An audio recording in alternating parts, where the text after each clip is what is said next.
So for today's video, I'm wearing my hood up because this chapter titled Fog and Ice deals mainly in conversation. So it's a very content heavy chapter, but at the end, they fall through a cloud. Obviously up in the air, they're freezing, they're super cold, they fall into a snowdrift, and then they get captured and taken in by the bears. So really just to set the mood for the chapter, it's really cold, freezing, they're struggling. And they're being pulled in the balloon, Lee Scoresby's balloon, by witches.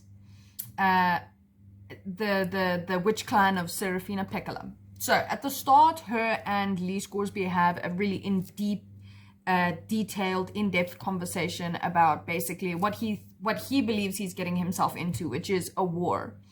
And in this sense of the way, or in this sense of the word, he doesn't necessarily mind going to war, but he wants to be compensated for it. So he wants money because all he wants to do is sort of live a relaxed, quiet life in retirement once he's done making a living flying his balloon. And he believes, or he says to Serafina, that in order for him to be or to be able to make a decision, he must be fully informed about it, which isn't necessarily, that's not wrong. You should be able to be fully informed before you make a decision.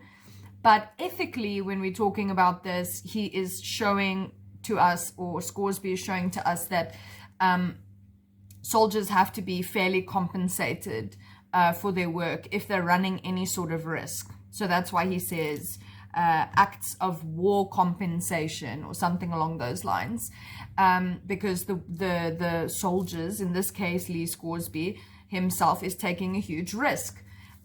So if we look at it in that context over there, it can make Lee Scoresby seem a little bit selfish, especially in the wider context of things. They're much bigger, more serious things at play over here. But also at the same time, it's not necessarily an unfair opinion for him to have for himself at that point in time. When we move on to the end point at the end of their conversation, where they basically come down to whose side are they on, Lee asks this of her, and she says, at the end of the day, they stand by Lyra.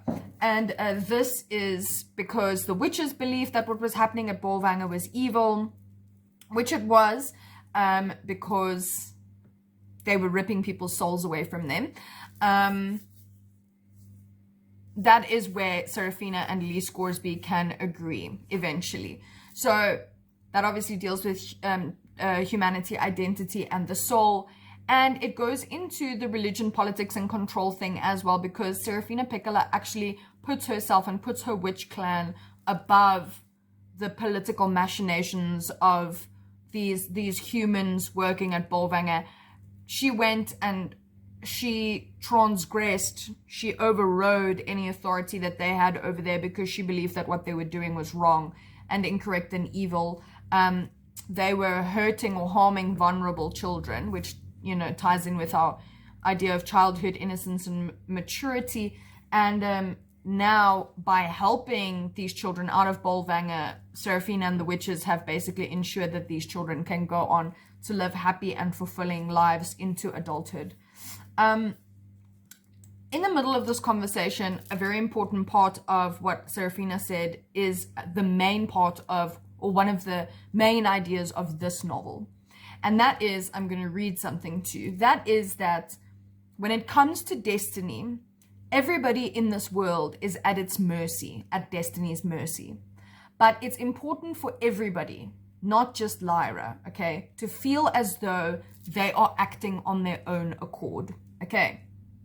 So what this basically suggests to us is that destiny and free will aren't opposites. They sort of work hand in hand. They work together, so that free will creates an illusion, okay, or free will is an illusion of what is actually your destiny.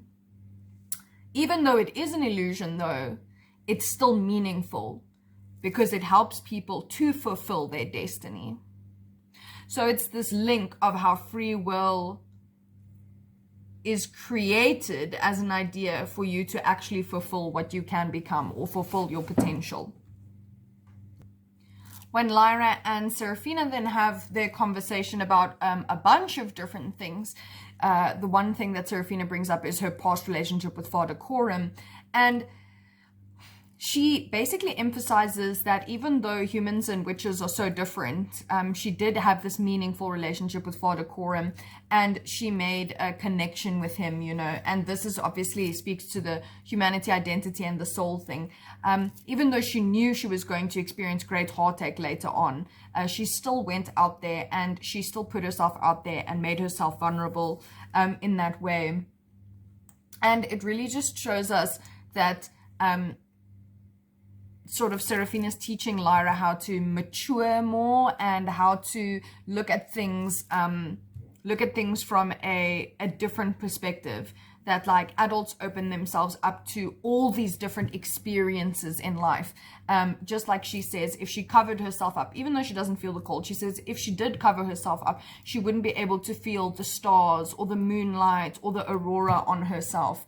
And this really impresses upon Lyra that whenever she can, without hurting herself, she should really endeavor to feel and experience as much as possible of that humanity, that which adds enrichment to your soul and to your life.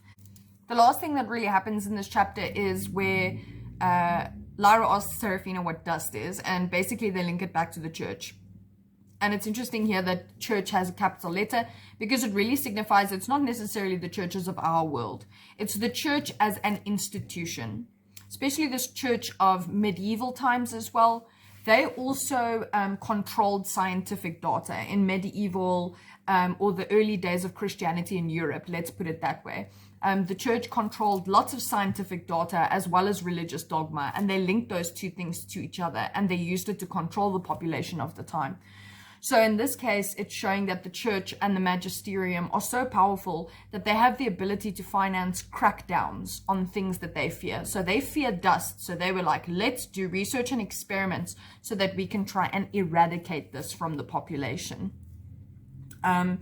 So Lyra also links the dust to elementary particles again, and it really just shows how religious institutions back in the old times, and sometimes even still today, harness science and scientific discoveries to put forth or to assist their agenda. And sometimes the agenda is not always good.